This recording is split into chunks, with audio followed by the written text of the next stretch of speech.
என்னடா இது பார்க்கறதுக்கு உளுந்த வடை மாதிரி இருக்கா? உளுந்த வடை இல்லங்க. நம்ம செய்ய போறது சிக்கன் டோனட். அத எப்படி செய்யலான்றத பார்க்கலாம் வாங்க. அதுக்கு போன்லெஸ் சிக்கன் நான் எடுத்திருக்கேன். 2 பச்சை மிளகா, 3 பல் பூண்டு, புதினா, கொத்தமல்லி, 1 வெங்காயம், பெப்பர் 1 ஸ்பூன், தேவைக்கு உப்பு, மிளகாத்தூள் ஒரு 1/2 ஸ்பூன், பிரெட் க்ரம்ப்ஸ் போட்டு அரைச்சு வச்சுருங்க. முட்டையில 2 முட்டையில பெப்பர் போட்டு அடிச்சு வச்சுட்டு, இந்த மாரி சீஸ நல்லா துருவி வச்சுடுங்க.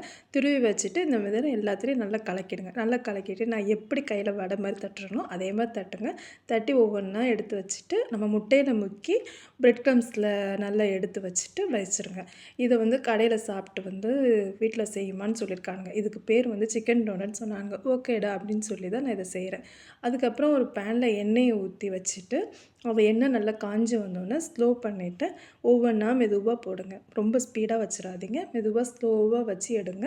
அதுக்கப்புறம் இதுக்கு நம்ம சாஸ் தொட்டு சாப்பிட்டு பாருங்கள். செம்ம டேஸ்ட்டாக அருமையாக இருந்துச்சு. நல்லா முறுமுறுன்னு இருந்துச்சு. இதை வீட்டில் நீங்கள் செஞ்சு பார்த்துட்டு எனக்கு கமெண்ட் பண்ணுங்கள்.